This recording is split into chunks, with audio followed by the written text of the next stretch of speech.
불교와 친해지기. 불교인 김민희 선생님과 함께하는 불교와 친해지기. 지금 만나보시죠.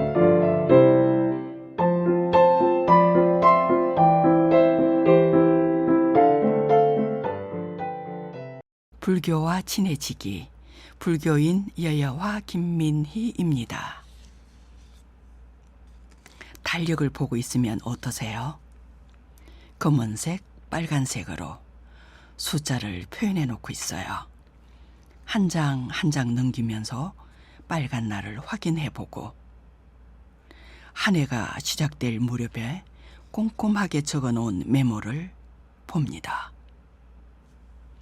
그 메모 하나하나를 확인하면서 들여다보는 것은 혹시라도 빠뜨리거나 잊어버리면 안 되는 일이 있기 때문입니다. 달력에 표시된 공휴일과 삐뚤한 글씨로 가족 기념일, 친구와의 약속, 세금 내고 수도 검침하는 날, 그리고 생활용품 구입하러 마트에 가는 날, 무엇보다 눈에 띄는 메모는 절에 가는 날입니다.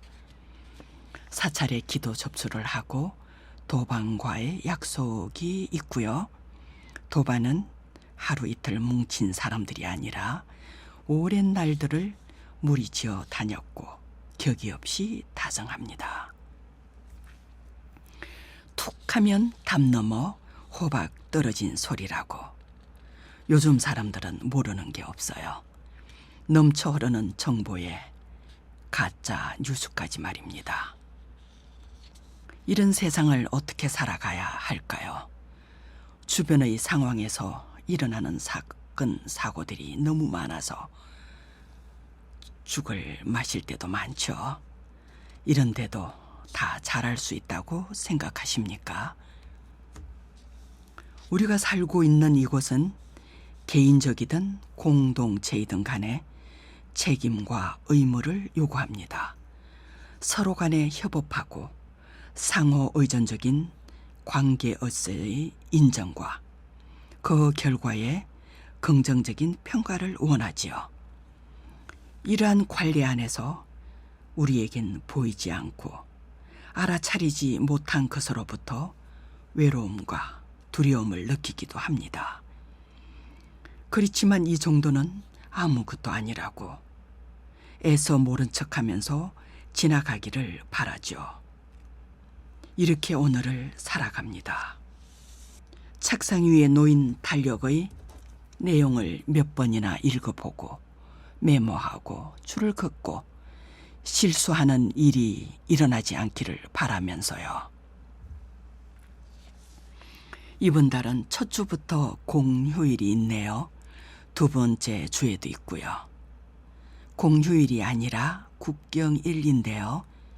하늘이 열리고 최초의 국가가 건국된 날을 기념하고 다음 주는 훈민정음이라는 한글을 창제하여 널리 펼쳐진 날을 기념하는 국경일입니다. 국보 제70호로 지정된 한글이며 1997년 유네스코 세계기록 유산에 등록된 최고의 유산이자 고마운 우리의 글이며 우리의 말이며 우리의 대화입니다. 저희들이 학생일 때는 빨간 날만을 기다렸지요. 연휴가 되거나 주말과 이어지면 뛸 듯이 좋아했던 기억이 있는데요. 요즘은 신나지도 않고 도리어 무겁고 답답하다고 표현해도 될까요? 물론 이런 기분은 저 개인적인 감정이지만 누구나 그렇다는 소리는 아닙니다. 그러면서 희미해져가는 국경일의 역사적인 이야기, 그 안에 담긴 사건과 해결의 전말 등을 세월 속에 묻어놓고서 공휴일로만 즐겨도 되는 것일까요? 국사와 역사를 배우고 지리를 배우고 도덕을 공부했던 우리가 지금 이러할진데 앞으로의 사람들을 위한 방편은 과연 어떤 것일까 염려가 되는 것은 사실입니다. 불교에서 우보 익생 만어공, 중생 수기 득이익, 의상조사 법성계 중의 한 구절인데요. 보배로운 비는 허공에 가득한데 중생은 자기 그릇에 따라 그 이익을 받을 뿐이다 라는 말씀입니다. 중생에게 이익을 줄 수 있는 보배로운 비가 허공에 가득하다는 겁니다.